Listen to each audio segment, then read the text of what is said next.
Welcome all to our HUR Australia webinar, Muscles and Mobility Matter, Lessons from Research to Inform Practice. Why and how to best look after your muscular health.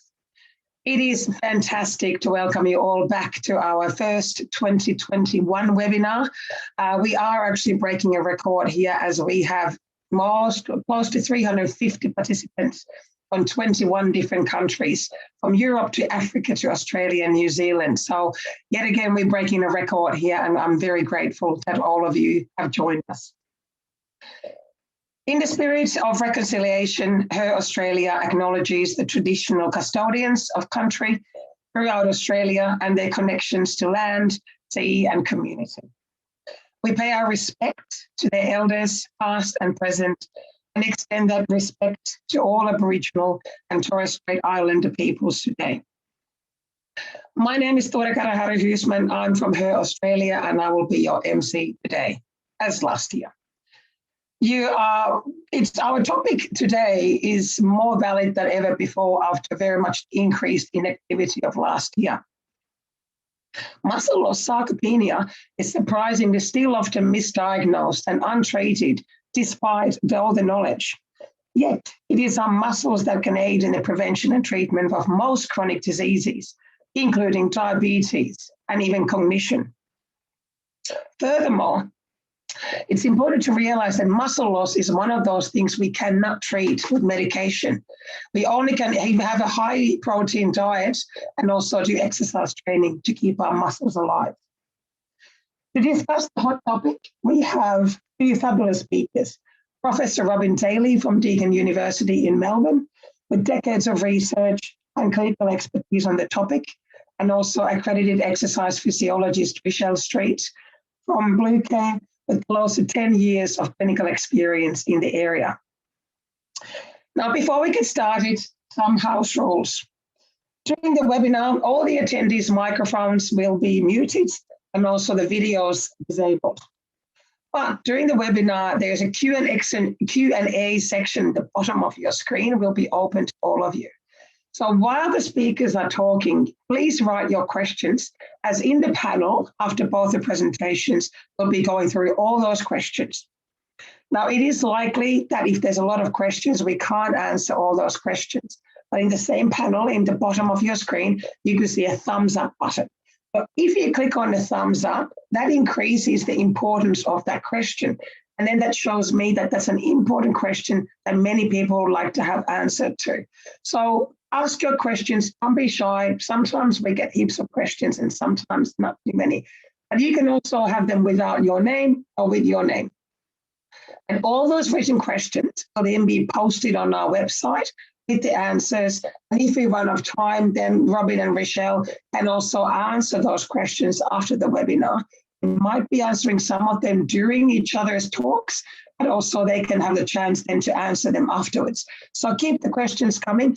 Otherwise, I have my reserves and I'll be happy to ask mine, but I'll give you the priority with the questions. Also, the webinar then will be recorded and will be posted on the website. The same site as well you registered will be the slides and the recording and the possible Q&A if we get the questions for you.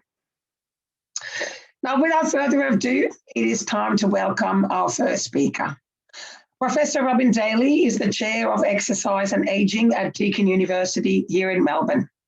Robin has more than 2 decades of research experience in conducting clinical, public health, and translational intervention trials, evaluating the role of exercise and nutrition for preventing and managing common chronic diseases. He is also an active national and international contributor of clinical guidelines in the area of exercise, calcium, and vitamin D for osteoporosis and fracture prevention. He is also the immediate past president of the Australian and New Zealand Society for Sarcopenia and Frailty Research, and a fellow and member of multiple research and advisory boards locally and internationally. Robin is also the founder of the Osteocytes Strong Bones for Life, a community-based osteoporosis prevention exercise program. Now, I have heard Robin talk multiple times and I have seen the slides he will present today. It's pure gold. So you will definitely enjoy his presentation and learn so much more than you ever expected. Welcome, Robin. The stage is yours. Look, thank you very much, and thank you, HUR, for the introduction to present on a topic which is I'm very passionate about. That's skeletal muscle, and particularly the importance of mobility. So just to begin with, I thought I'd share with you a picture of what we all know, but we often don't see. So we know that our skeletal muscle decreases with age, but what perhaps we're not aware of is just the magnitude of the loss if we don't look after our muscles. And so typically what we observe is that the normal adult, male or female, will lose between 6 to 8 kilograms of lean muscle mass throughout their life. But remarkably, in periods of immobilization, disease, illness, we can experience rapid muscle loss. And there's evidence suggesting that 10 days of bed rest is associated with a 1 kilogram loss in our leg lean mass. That's substantial in such a short period of time, which really just highlights, the adverse consequences, particularly of immobility. So what I'd like to also highlight is just this concept that muscle is constantly being turned over and renewed. And so we know that our skeletal muscle has about a turnover of 1 to 2% per day. That basically implies we have full renewal of muscle tissue every 2 to 3 months. So if you think about that, if you look at your arm, in 2 to 3 months, essentially, you've got a new arm. Muscle has been replaced, replenished with new tissue. And so when we try to understand muscle loss, we need to keep in mind that muscle undergoes this constant process of muscle protein synthesis, which is the build-up of muscle, and muscle protein breakdown. And so, for example, when we eat some food, or particularly protein, or we exercise, we know we get an increase in muscle protein synthesis. And then in the fasted state, we get muscle protein breakdown. And so this balance between synthesis and breakdown sort of ensures that we maintain our muscle mass. Unfortunately, what happens for older people is that they have a blunted response to either exercise and or nutrition. And so what we see when they have a given dose of protein, or even when they exercise as well, the increase in muscle protein synthesis is not as great compared to a younger adult. And thus, it's been hypothesized, or there's a lot of evidence now, would suggest that older adults would need a higher dose of protein to get the same response as a younger adult. And this has been referred to anabolic resistance of muscle to aging. But clearly there are a whole host of other factors which will influence a muscle protein synthesis response, or whether you lose muscle throughout life. So I just thought I'd introduce this slide around changes in body composition that occur with age. And we all know that we tend to lose muscle and we gain fat throughout life. But what is really quite remarkable is when we start to lose muscle. And that's around about the age of 40 to 45 years of age. And if you look at these figures for both men and women, which is based on the Baltimore longitudinal study, what we see is that muscle loss typically occurs around about the age of 40 years of age. We also see there's a progressive increase in fat mass or weight around the same time. But once we hit sort of around the age of 70, we can see we get a rapid reduction in lean mass and a decrease in fat mass, which is contributed to people's increased risk of frailty and a whole lot of other comorbidities. But what I really wanted to highlight is that we know that we start to lose muscle mass, strength and function around about in our 40s. Yet it's not routinely assessed. We don't actually think of our muscles until we usually have some sort of impairment. So perhaps it should be some sort of routine assessment at the age of 50 that we start looking at people's muscle to see whether they're going to be at risk for disease later in life. And so we all know the consequences of muscle loss. And here are some real life videos from residents in long-term care where they put these cameras to capture why people were falling over. And if you look at all these videos, you can pretty much see most of these people, in fact, all of them, have some sort of muscle impairment, which increases their risk of having a fall and potentially a fracture. But we also need to keep in mind that there's more to muscle than just its functional importance and its a critical role in locomotion. Muscle is a secretory organ that has endocrine, paracrine, and autocrine effects. And we know that muscle releases these sort of these myokines, which are sort of skeletal muscle derived proteins, which are released by the muscle and act on other tissues and organs of the body. So we know that muscle is strongly linked to bone health. There's emerging evidence showing that muscle mass and strength is linked to the size and of our brain and cognitive function. We know that muscle is linked to liver health and non-alcoholic fatty liver disease. We know that type 2 diabetes and muscle have a strong relationship. Muscle is the largest mass of insulin-sensitive tissue in the body. So clearly there's more other roles of muscle than just its effects on reducing risk of falls and fractures. And so this is just highlighted in this slide, the consequences of muscle. And essentially, it's almost linked to every single disease that you could think of. There's some sort of association linking the importance of maintaining muscle into old age. And perhaps, again, what is underappreciated is just the metabolic importance of muscle. It's critical for maintaining metabolic homeostasis. So we know in times of illness, malnutrition, or severe certain diseases, when glucose levels become depleted, the amino acids are released from the muscle to ensure that the body can continue to function. And so again, there's both metabolic and physiological or functional aspects or roles of skeletal muscle. I'd also like to just highlight that there's heterogeneity in the rate of muscle loss. So I've highlighted that we lose our muscle mass with age, and typically we lose about 20 to 30% of our muscle, and it starts around the 40 years of age.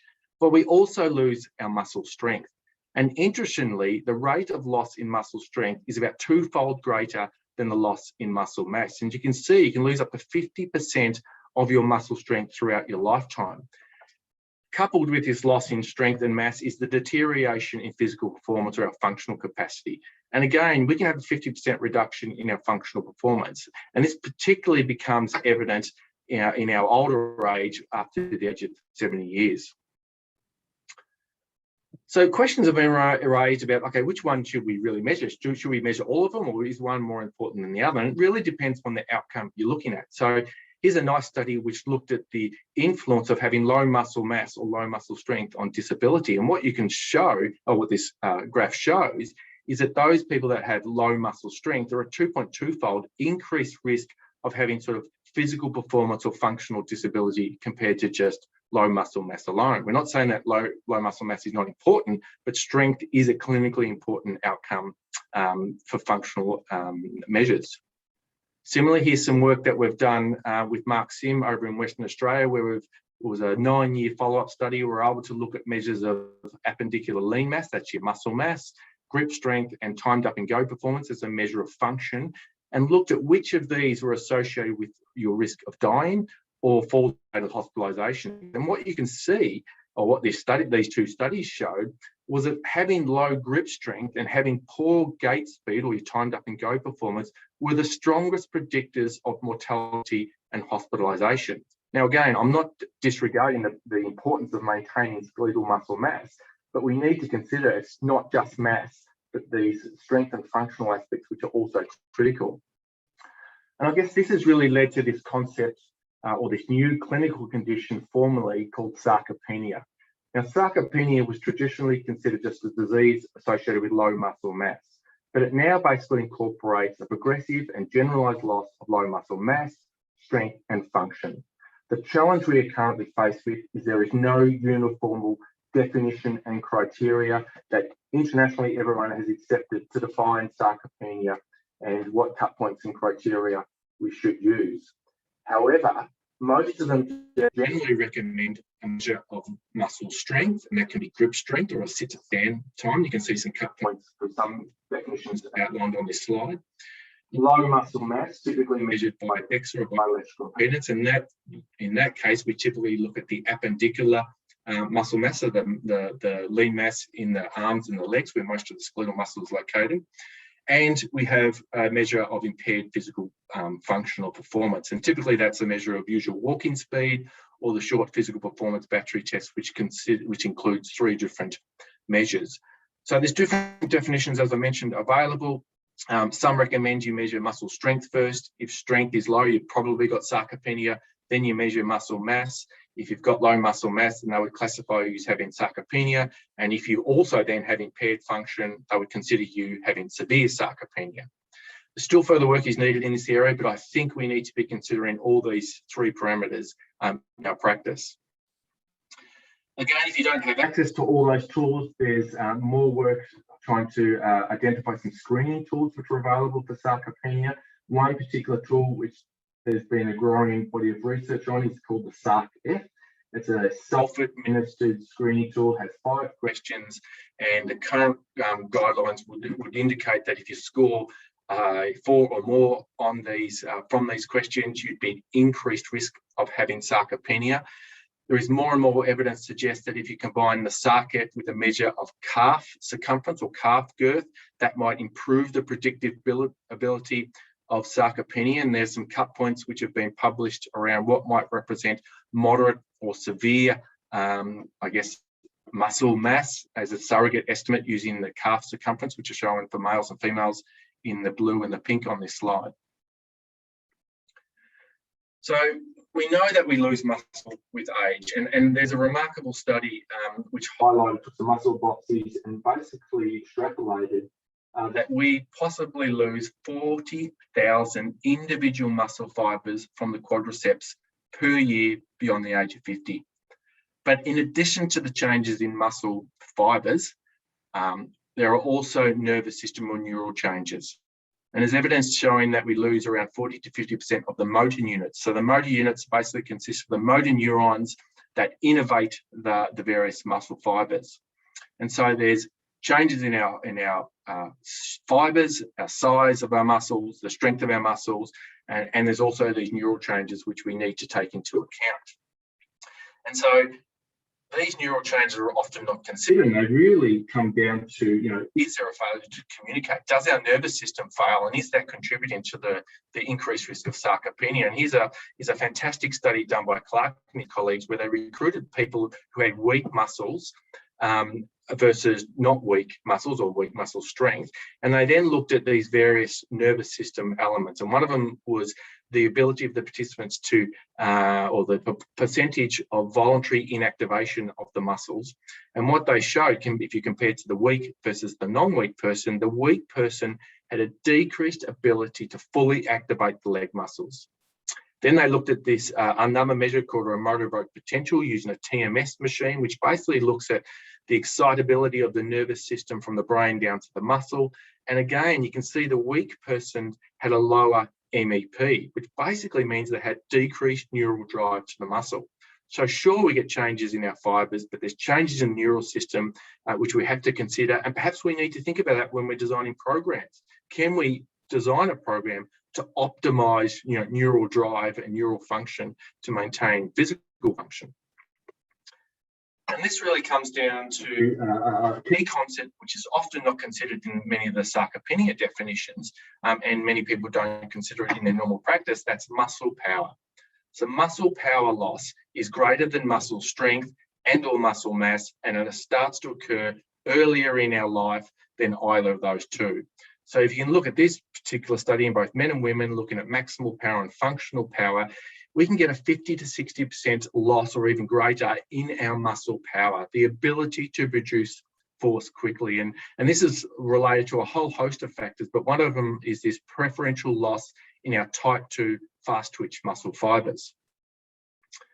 And so if you don't know what this looks like, here's a person that has low muscle power. Walking up a flight of stairs is an indication of power. You need force to lift your leg, and you need to be able to move your leg forward to step up on the next step. So it's a product of force and velocity. It's an index of power. Stair climbing ability is a measure of muscle power, and you can clearly see that this person is struggling to walk up a flight of stairs, and so is indicative of having low power. Now, in the last decade, there's been more work looking at the influence of muscle power and its relationship to various functional outcomes. And here's a very nice study. It was done in younger adults, but they looked at the contribution or the influence of muscle power versus strength on trip-related falls or preventing trip-related falls. So they put people on these treadmills where they actually trip them up, and they're able to look at their response of whether they fall over or they recover. And in this particular study, they looked at their muscle strength and they looked at measures of their muscle power. And what the figures actually highlight was that strength was not really predictive of whether someone was able to recover from a trip, but it was their muscle power. So again, at different velocities using the IsoConnect device, but this highlights, like other studies, that power is probably more clinically relevant for functional performance than maybe strength or mass. So I'm not going to spend a lot of time on resistance training because we all know that it's effective. And there's meta-analysis and randomized controlled trials showing resistance training works for older adults and the very elderly people. And anyone can undertake resistance training if it's progressive and overload with an overload in the program. You'll see improvements in muscle mass and muscle strength. And there's various meta-analyses and studies and recommendations, which typically recommend around at least 2 sessions per week. If possible, a periodized program, 2 to 3 sets, 7 to 9 repetitions at a moderate to high intensity. And, most of the evidence would suggest that you'll get improvements in mass and strength. But if you actually look at the evidence for resistance training, traditional resistance training on functional outcomes, it is mixed. And I'll talk about some of the reasons why we see mixed effects on functional outcomes, which for many older people, that's what they're worried about. They're worried about their ability to maintain their function. Now, I just want to add one slide in about the importance of exercise or resistance training with nutrition. So we know that protein and exercise both stimulate muscle protein synthesis. And we know that exercise makes the muscle more sensitive to the anabolic properties of amino acids or protein. And so there's quite a bit of work showing, particularly in people who have low protein intakes or who are inactive, that if you combine resistance training with an adequate dose of protein, you can enhance the muscle protein synthesis response, and you can potentially see some greater gains in muscle mass and muscle strength compared to if you just do resistance training alone. Again, most of the benefits we see in those with low intakes, and you need a certain dose, around about 20 to 30 grams of high quality protein to see the anabolic response. Now, we've done studies with whey protein, we see an enhanced response. We've even done studies in older people where we give them lean red meat with their exercise program, and we can see that combining those 2 approaches, a food first approach, did result in some added benefits. Now, so what are the challenges with resistance training in terms of functional outcomes? So you can see this woman doing the leg press machine. There is nothing wrong with her form. This is how we teach people to do the leg press. But the reality is, for functional outcomes, speed of movement is really quite important. And in this case, you can see she's seated and there's not really challenging her balance, her functional performance at all. But there's no doubt it'll improve her muscle mass and the muscle strength if she has a progressive program over time. So we're sort of missing an element there, which is the speed of the movement. So if you look at the evidence for exercise for falls prevention, here's a Cochrane review which looked at which types of exercise programs are most effective for reducing falls.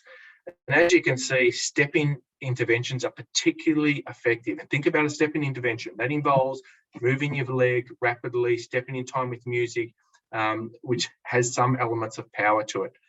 Other effective programs for falls are like challenging balance activities with resistance training can be effective. Interestingly, this Cochrane review highlights that resistance training by itself was not particularly effective for reducing falls risk. And I'm perhaps not surprised, because most resistance training is done in a slow and controlled movement, and we're not targeting the risk factors or the key factors we know which are associated with a risk of having a fall. And so for those that aren't aware what we mean by challenging balance and stepping activities, here's some illustrations from a study we've done recently called the PACE-IT trial. And these are some of the progressions and examples of the resistance training exercises that we typically implement. And in this case, we implemented them in a whole host of retirement villages throughout Melbourne, which I'll talk about shortly for a study we completed. But what I want you to think about is when we're designing our programs is let's make them specific. So if you look at why people fall over because they lose their balance, but in addition, the other key factors which contribute to falls risk are slipped on an uneven or a slippery surface or tripped over an obstacle. What does that tell you? It means they're related to elements where people have to move their limb quickly.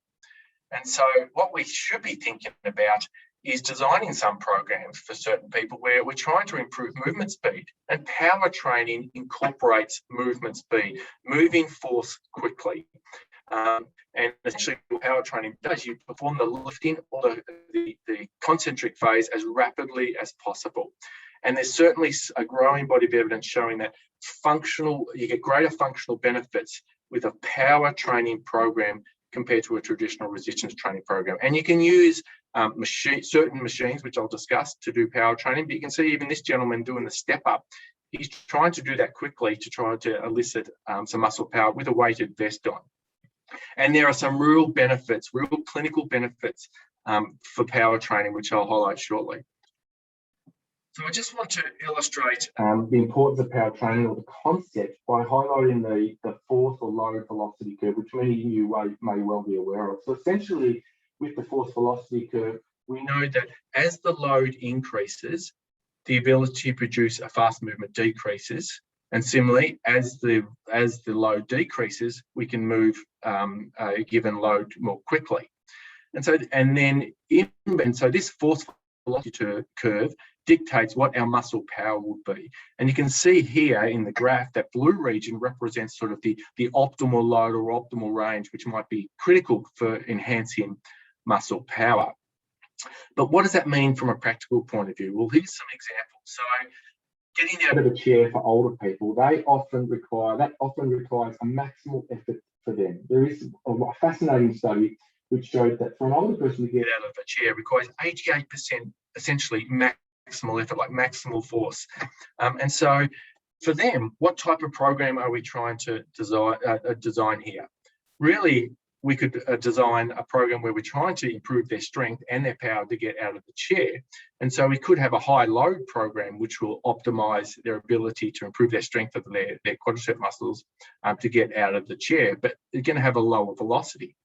Conversely, if we think about functional movements like walking, gait speed, or stair climbing ability, that requires a given amount of velocity or speed of movement. And so perhaps we have a lower load, but we encourage speed of movement. So when we're designing our programs, we need to think about the specificity of training. What are we trying to do? What element of the program are we trying to, what functional element for the person are we really trying to improve? And so in terms of power training, what is perhaps appealing for some people is that you can get improvements in power as well as strength and even muscle cross-sectional area and function with a lower load compared to traditional resistance training. So here's a nice study by Reed where they had some older people do a 16-week sort of power training program, essentially with either a low load, 40% of their 1RM, or a high load, 70% of the 1RM. And what you can see here, there was no difference between the two modes of training. They were both effective at improving power. And other studies have shown similar things. Between 40, 60, and sort of 80% of your 1RM, you can get similar improvements in power. So some people, we can lower the load, increase the velocity, and focus on improving power. As I mentioned, for older people, maintaining their functional ability is critically important. And for many older people, they just want to maintain their ability to drive, which enhances their independence. And the ability to drive requires to put your foot on the accelerator and the brake. So one really unique study basically looked at the effects of power training versus traditional resistance training on an older person's ability to put their foot on the brake. And so they rigged up this little machine here where they sat in this chair, watched the screen, and then they had to put their foot on the brake quickly in response to some sort of stimuli. And what you can see from the graph, those that undertook the power training, the high-speed training, their braking speed, the change in their braking speed improved drastically compared to those that did the traditional sort of slow-speed training. And this equated to a difference of 73 metres in stopping speed. So functionally, that's really quite relevant. Other studies have now looked at the effects of sort of resistance training and power training, even in hospitalised settings. Here's again a fascinating study which looked at a multimodal acute hospitalised program. These people in hospital for a median only 5 days. They got them to exercise twice a day, and the emphasis was on high-speed movements. And what they found was a 2.4-point improvement in the short physical performance battery score. Now, a 1-point improvement in the SPB is clinically relevant. They saw a 2.4% improvement. So again, it highlights that anyone can do resistance training, and you can introduce power training into even the elderly or hospitalised. Here's an example of a study we did recently called the PACET study. And what we did in this study, people in retirement villages, we introduced dual task power training. Dual tasking means that we got people to do some of their exercises while doing a secondary cognitive or motor task. We know many people fall over because they can't dual task. They can't do two things at the same time. So in this study, we introduced all these different elements of training, which focused on speed of movement as a key element. And we got about a 30% reduction in falls, which wasn't quite significant, but we did see a reduction in multiple falls in these people. And finally, you know, for some people that can't go to the gym or don't want to go to the gym, you know, we've been exploring, and others have been exploring, this concept of exercise snacking or power snacking, doing short bouts of exercise, 1 minute, you know, 5 exercises and doing them rapidly or with functional movements to see whether they can result in functional benefits. And here was a study which was done over 28 days in healthy older people. Basically, they did these 5 exercises for 60 seconds with the 60-second rest. You can see that those that did the exercise program had an improvement in their sit to stand ability. So again, we can encourage people at home just to do these 5 exercises throughout the day, and they could get some functional improvements.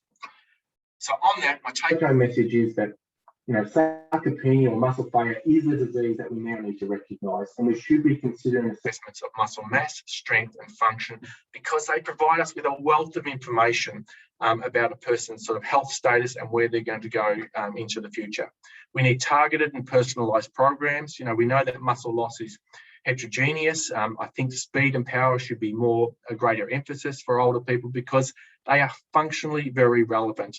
And I think for many diseases, including falls and fractures, probably a multifaceted intervention, obviously with exercise, is clearly needed because that's where you're going to get your greatest benefits. So on that, I thank you for your time, and I'll happy to answer questions during the panel discussion. Thank you for a fantastic presentation, Robin. I love the fact that there's the research and then also that there's the exercises to do both at the gym and also at home. So it doesn't matter where you are, you can still do the exercise, you know, like the last one too. And look, there's some questions coming in, but I have a ton. So come on, audience, ask your questions because you have amazing speakers here. And if you don't hear any, I have quite a few. I've been writing down notes all the time. So definitely coming questions from me if no one else. Thank you, Robin, so much. That was a fantastic lecture, and it's going to be, it's great knowledge and, you know, just opening hopefully everybody's eyes to the fact of how important, if you didn't know that yet, hopefully you're even more understanding of how important this is. Now, it is time for me to introduce our second speaker, Richelle Street. Now, Richelle is an accredited exercise physiologist with over 9 years of work experience in aged care and also currently working and coordinating the exercise physiology allied health discipline within Blue Care, also with affiliation with a number of universities as a lead clinical exercise educator for exercise physiology students. Richelle has also developed a number of tools for exercise physiologists to use across their work within the aged care sector. Richelle is amazingly compassionate and dedicated to her practice, working as an accredited exercise physiologist with older people, and her work has been recognised by Exercise Science Australia, where she was awarded the Australian Exercise Physiologist of the Year in 2014, and also in the last 3 years she has been a finalist for this award. Now, I'm just going to swap over these slides. And there we go. And I'm going to be putting on the next one. And then I'm going to put myself on mute and allow then Richelle to take over with the speaking. Am I sharing? Maybe I'm not sharing. I am. Richelle, are you there? Yes, I'm here. Thank you, Terry. Oh, brilliant. I forgot to unmute myself. I was too busy talking to myself. Don't worry, I did the same, but now I will unmute. Thank you very much. And thank you to everyone for tuning in and to her for putting this presentation on and allowing Robin and myself to share our passion with you all. I won't hold my breath any further, and I'll allude to what I'm going to talk to you about today. So Turi is going to be in charge of my presentations, and if we could move to the next slide, that would be fabulous. Great. So today, what I'm going to be talking to you about, obviously, is the exercise side of things from a physical perspective. Also going to run through a case study with you all. And then at the end, I'm going to go through a few tricks of the trade and troubleshooting problems you may find when you exercise to certain clients in the older adult graphic.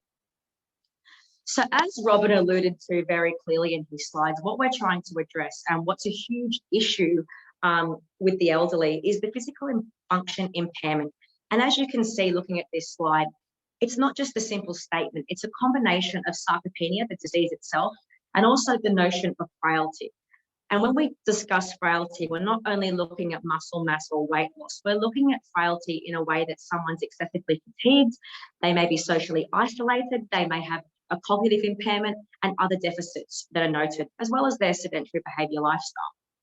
Obviously, Robin's given you a fantastic definition of sarcopenia, but putting those two conditions together, we get the physical function impairment where people are frail with sarcopenia and consequently have weak muscle strength, slow gait speed, and then consequently poor balance.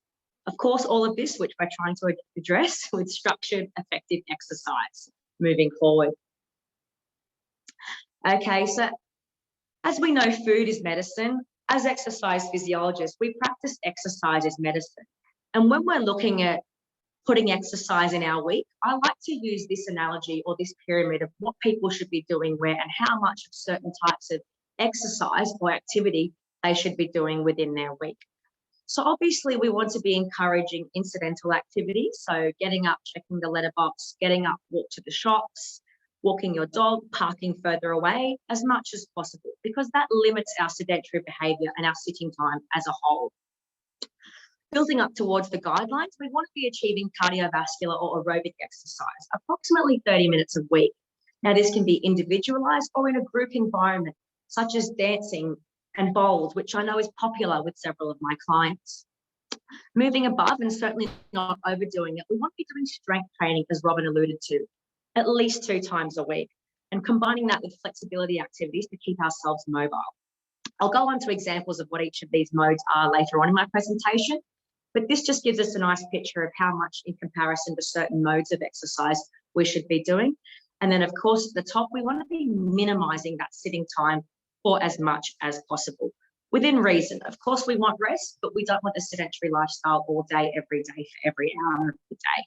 Thank you, Turi. Moving forward.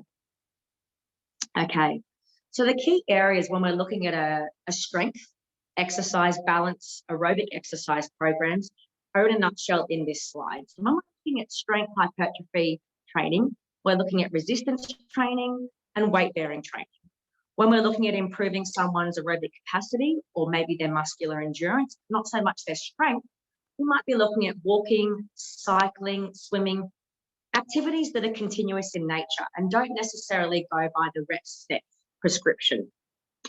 When we're then looking at balance and postural training, we might be looking at Tai Chi or Pilates, but not so much that. Certain strength exercises or aerobic exercises can also double up as a balance exercise. So for example, if you look at your calf raise, that in nature is a strength exercise, but I kid you not, our calves are our main go-to that respond to external perturbations and that sudden close miss or near fall. And once again, similar to the above, flexibility and range of motion is something certainly we need to address when we're working with our clients. Moving forward. Okay, so similar to all demographics, when we're looking at prescribing a program for somebody, we want to be looking at the fit principle. We want to be looking at the frequency of how often we're giving them certain exercises. We want to look at the intensity. How are we looking at intensity? Are we looking at based on heart rate? Are we looking at based on a rating of perceived exertion? A rating out of 10 for how hard somebody's feeling they're working. Okay, are we doing it via the talk test? How are we classifying it as moderate? Something to consider. We also want to look at the time we're exercising these people for. Are there intervals in that time? And then of course the mode, which is what I explained in the previous slide.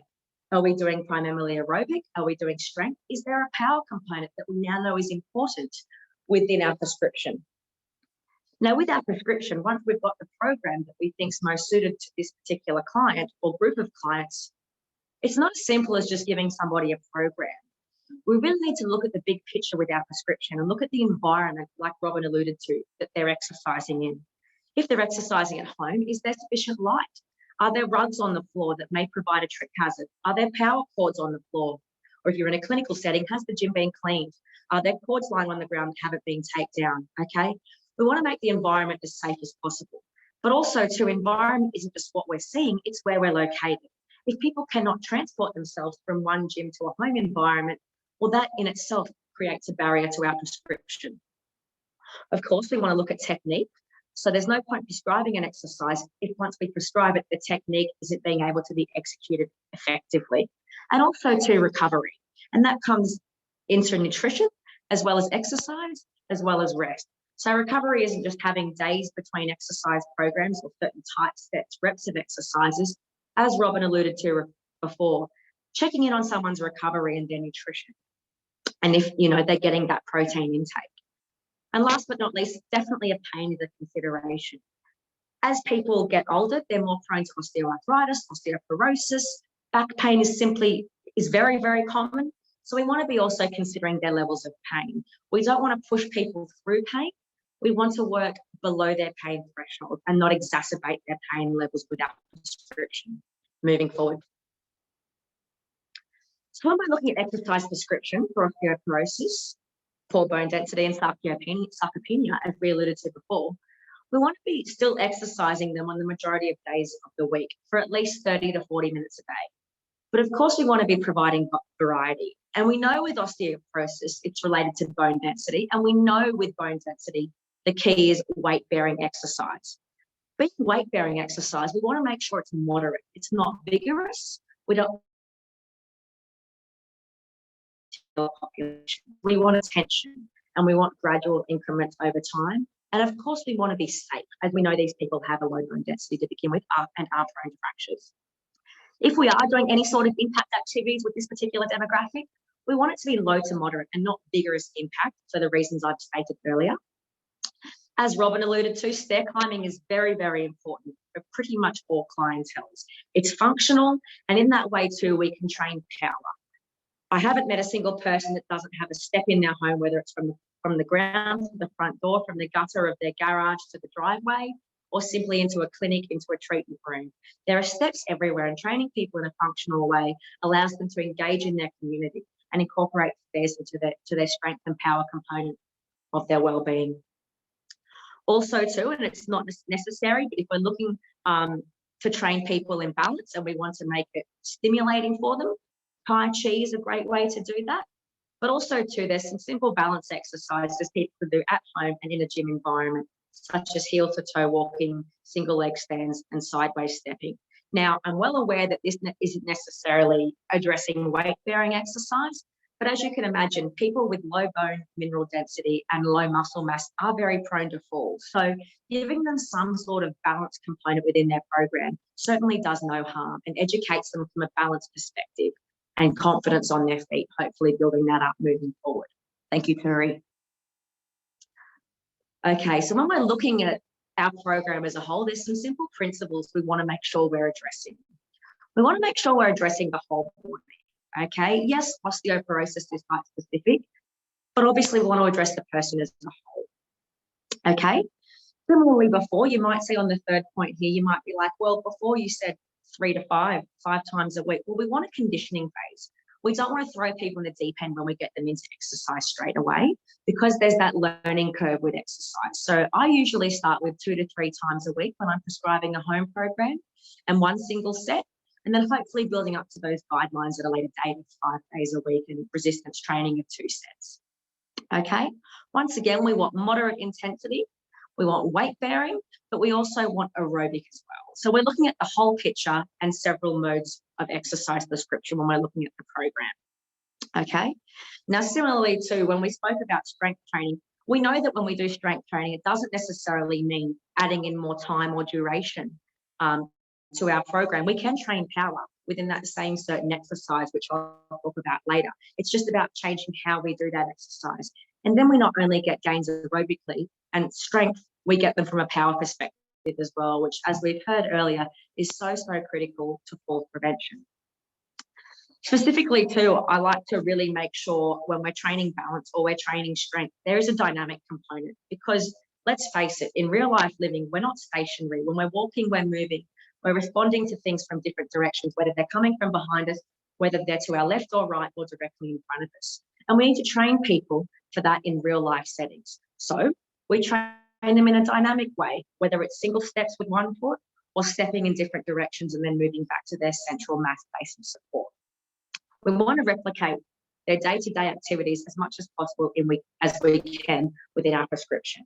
And of course then too, when we're looking at improving bone density, it must exceed their normal load in order to improve their current bone density and in order to achieve an improvement in strength. So what I mean by that is not going too hard too soon, but starting under somebody's threshold and then improving that by 5 to 10% every 2 weeks or so as tolerated by the client. Moving forward, Turi.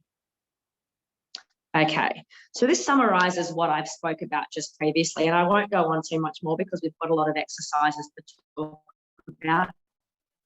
Check in with yourself. Is it relatable to the client goals? Because we know when we're looking at behaviour change, if it's not relatable to someone's goals and what they're trying to achieve and what's really important to them, then there won't be that retention rate. Obviously too, if someone's not able to access the gym 5 days a week, they're only seeing you 1 day a week, try and make sure as many of your exercises as possible can be translated to the home environment. And make sure too, not only they're relatable to their goals, but they're relatable to their activities of daily living.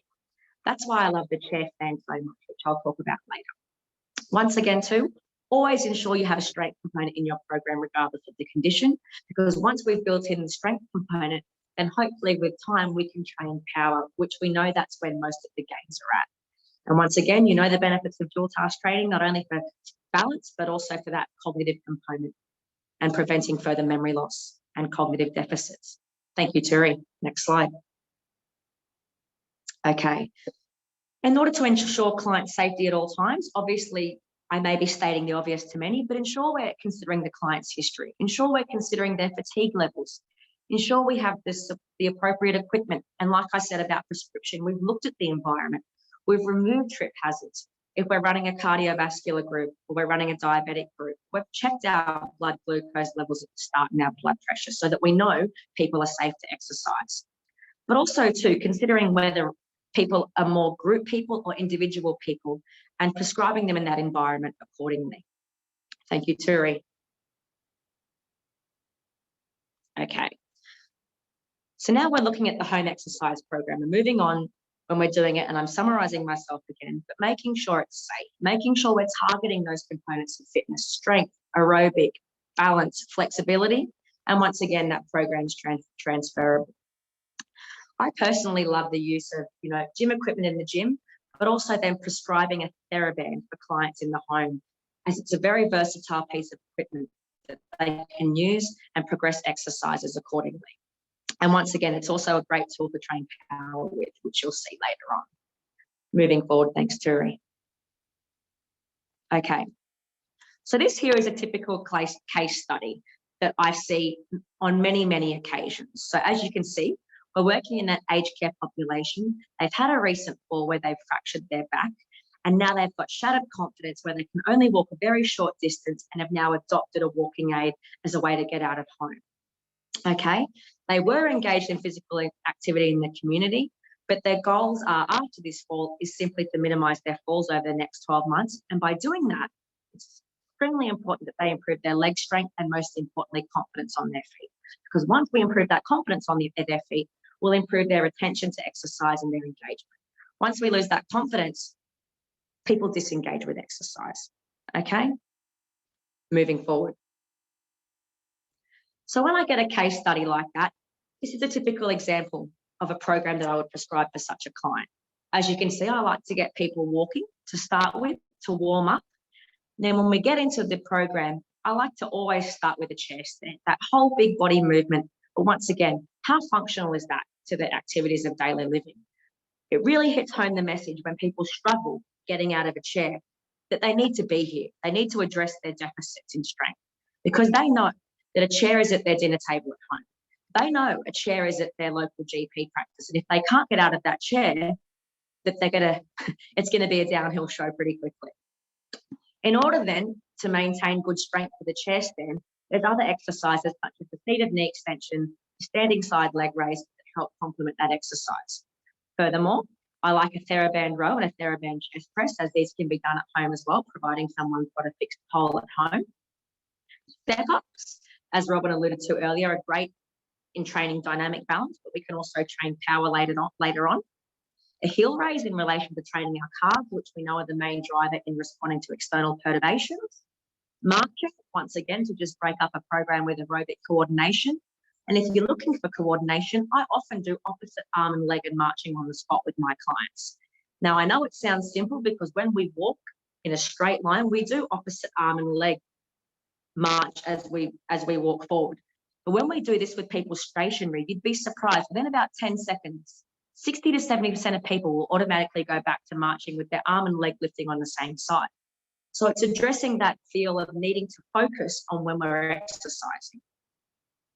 And again, as you can see at the end, I've just got some nice balance exercises to finish with our tandem stance, our seated trunk twist for a bit of mobility, repeated times up and go. Now, although this is also an outcome measure, I also put it in as an exercise as how functional and really and relatable to daily living activities is getting out of a chair, walking a short distance and turning around.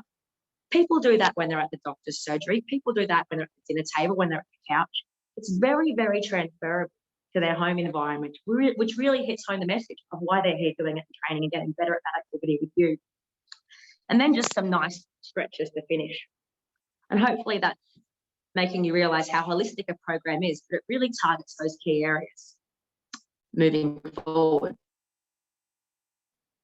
Now, when you're looking at the pictures here, as I've said, my favourite exercise is the chair stand, but by all means, if you did the chair stand the same way all day, every day, you might get clients noting they're bored and not really getting gains with that particular exercise. So as you can see in this slide, there's several ways to do the chair stands. We can place a balance pad under the client's backside to increase the height of the chair and make it easier, or we can place it under their feet to challenge their feet and their proprioception.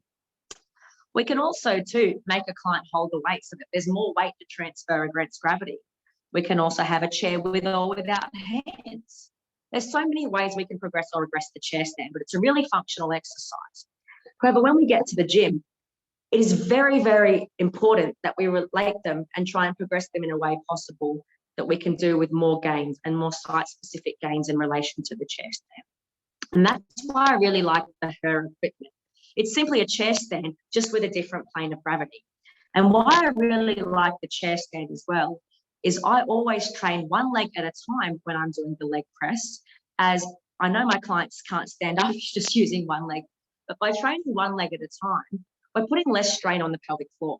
We've got greater pelvic stability because we're not going into that anterior pelvic tilt when people hyperextend their feet on a complete stand and locking their knees out.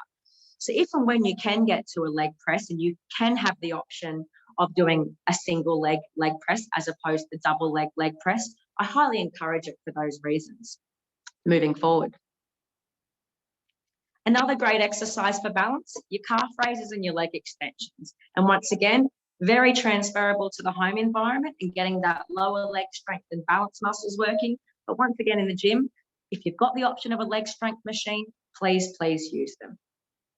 Moving forward. Once again, my good TheraBands. Now, as you can see, I've put in here the TheraBand press. Now, I have often seen a lot of people prescribe wall push-ups for this demographic. I personally prefer the TheraBand press. It's the same movement, but you can progress the exercise a lot more, and there's less room for error regarding shoulder impingement, as a lot of people will put their hands too far, too narrow, too wide, too low against the wall, and they end up headbutting the wall, sticking their bottom backwards, as opposed to keeping their back straight with the TheraBand chest and their arms in and just isolating the triceps and chest as the exercise is meant to do. Biceps work great with a TheraBand curl as well, either seated or standing, as well as the trunk twist. Now, as you can see in this picture, I often get someone or my client to squeeze a ball while they're doing their twist.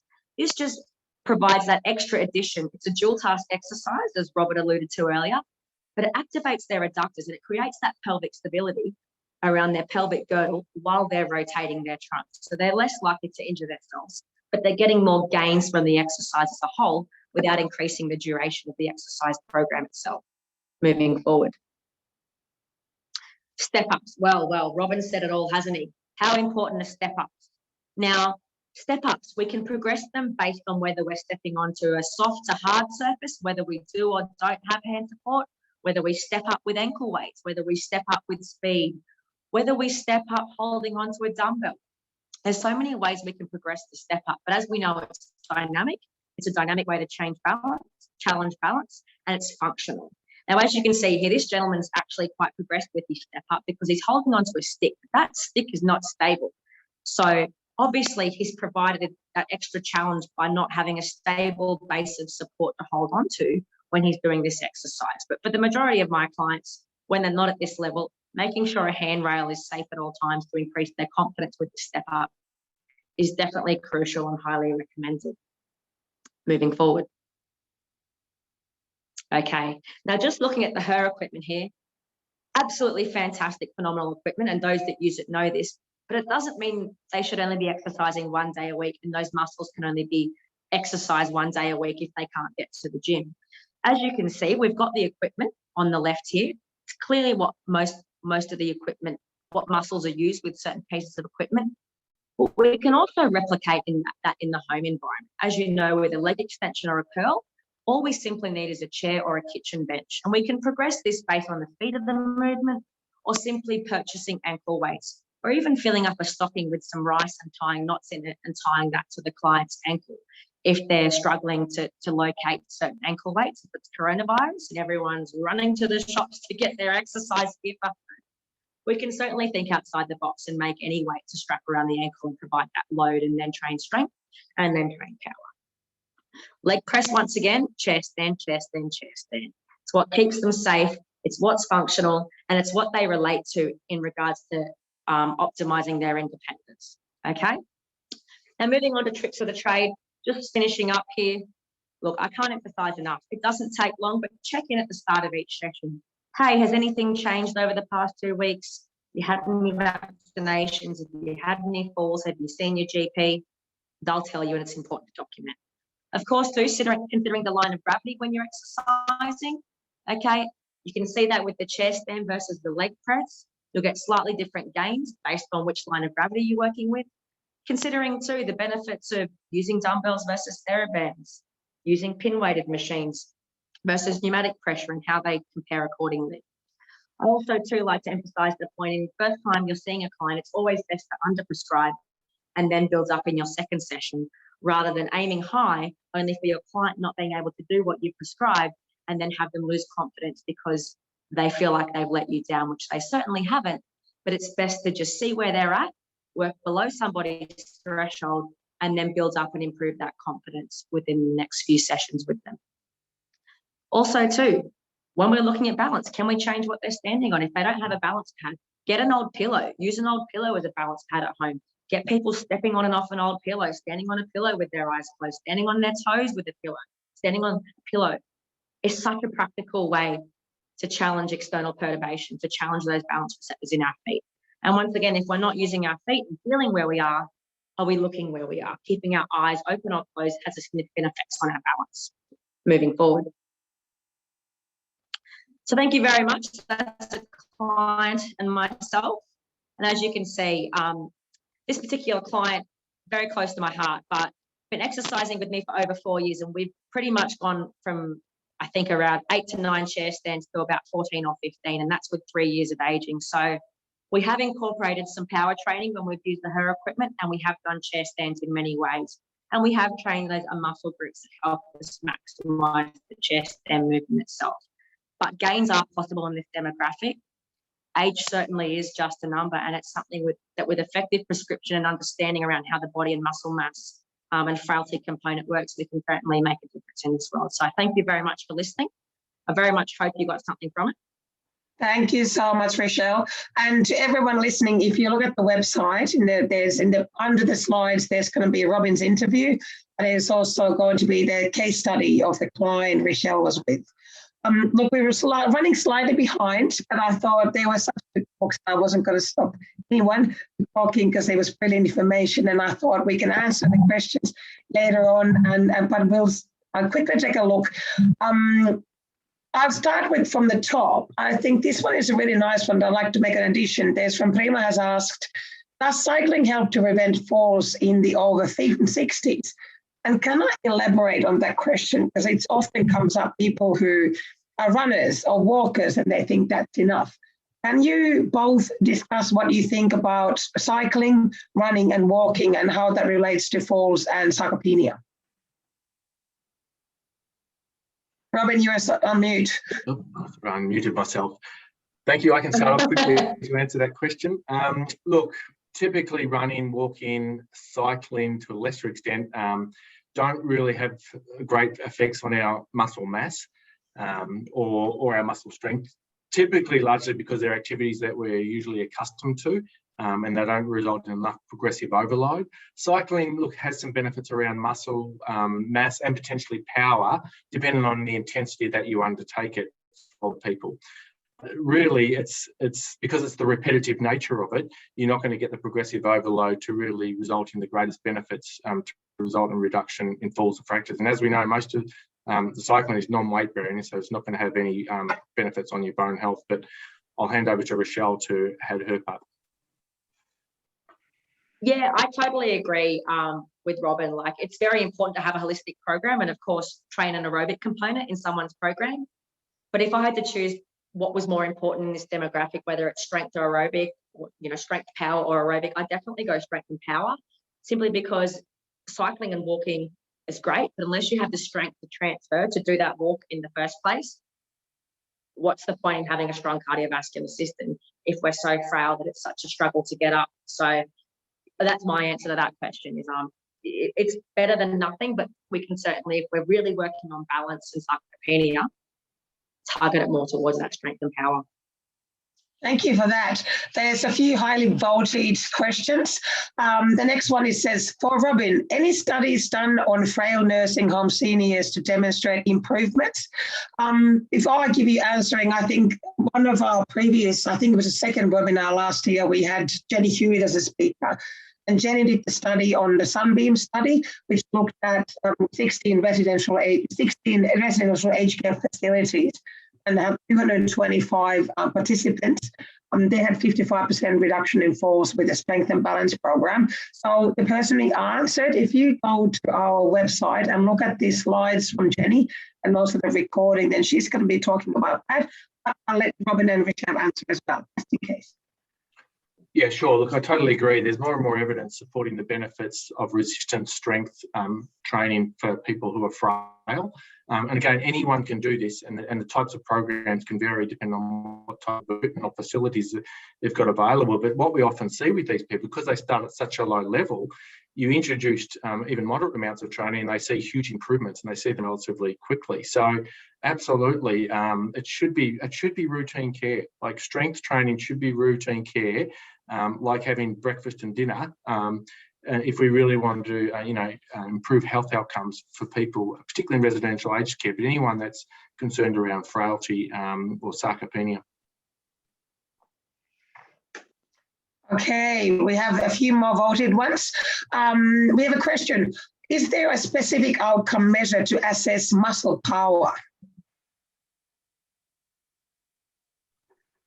I can answer that if you like, Richelle. You can have a go too. Go for it. I think, look, there are some simple measures, and the 5 sit-to-stand performance has been shown to be, the rapid 5 sit-to-stand performance has been shown to be a really good measure of functional muscle power, and anyone can do that. It's an easy test, and there's even some apps available now which can enable you to use, include that as part of your assessment tool. The other one is stair climbing ability as well. We often use, from a research point of view, it's not so much, I don't know, Richelle, whether it's used clinically so much, but we will do a 10-step stair climbing ability. We've also got this special 5-step with all these sensors in it, stairs here at Deakin, which we use clinically to measure power from stair climbing ability as well. And then you've got if you've got the equipment, if you've got HUR type equipment or you've got other pneumatic type equipment, you can easily measure muscle power from those, but they're less routinely available. Anything to add, Richelle? No, I would have just said the 5x chair stand, and I know I put the repeated timed up and going one of my recommendations, but it's not really used clinically for research, but it's certainly a way that if you were just doing it in your clinic, you know, timing a minute, seeing how many repetitive timed up and goes somebody could do, that's certainly a way to really address power, that sharp change of direction and initiation of gait. So yeah, that's fantastic. Stepping as well. That's really great. Look, I'm going to be asking one more question. The rest we'll send you online, but considering we've just had the HK, you know, the Royal Commission here, I want to ask one more question. Thank you, Robin and Richelle, for a great presentation. Given the level and the evidence, would you like to comment on why the Australian guidelines of physical activity for all adults does not reflect the evidence? That's a tough one. Let's see what you can answer. Well, the guidelines for older adults do recommend strength training at least twice a week, but they're probably not as specific as perhaps some of the other guidelines. So, and I think the challenge is, if you look at the evidence, the amount of older adults undertaking resistance training is low. I think it's like 10 to 12% thereabouts. And so I think what we really need, given the strength of the evidence about skeletal muscle and the benefits from resistance training, we either need some sort of subsidised programs or something to enable older people to engage in resistance training in different types of settings, whatever suits them. And so we do need a shift of thinking here. It's not just about aerobic activity, and there should probably be greater emphasis on just the importance of skeletal muscle and maintaining our strength and function into older age. Anything to add, Richelle? Yeah, and just that awareness around what mode of exercise fits under what category, because some people might think, you know, cycling with resistance is resistance training, but it really doesn't elicit the benefits that certain machines like leg press, you know, weighted chair stands elicit. So, you know, making it clear to people, yeah, the guidelines certainly could do with some tweaking, but also to that education around, well, okay, these are the examples and that's exactly right. This is a program that works and this is minimal equipment for maximum effect. Yep. And can I just add, I think one point to consider where there's more evidence around is just introducing these activity snacks or strengthening snacking throughout the day for people. Because again, everyone lives busy lives and some people, you know, they will never go to the gym because that's not their cup of tea. But, you know, we know, and there's more evidence, especially around sort of the metabolic benefits of even, you know, prolonged sitting, getting up from a chair regularly, doing squats for a minute, sitting back down. You know, there's benefits for like glucose metabolism and insulin secretion and so forth. So, and there's less on the functional aspects, but there's more evidence to suggest that. So again, some strength snacking, where the concept we're using, strength power snacking, you know, you're going to see some benefits, but if you then go and supplement it with some heavier resistance, you'll obviously get greater benefits. But it's a start for some people. I think excellent points. Now, sadly, we need to wrap up, but I'll like I said to everyone, we'll download all the questions you have, so we couldn't answer everyone, and we will answer them later on and publish on our site. And I have my own questions that I'd like to see answered, so hopefully we can post a nice document on the website. But with this, I need to thank, because we're running out of time, well, we're way over time. I want to thank the speakers, absolutely fantastic talks, and I want to thank the whole audience. Thank you for joining us. And I just want to have my famous final words. You know, we've learned so much. Sarcopenia is still unknown, and we all come up through the COVID year, and Europe is still continuing, the rest of the world still aren't quite clear. Keep this in mind, keep on exercising at home, you can do it.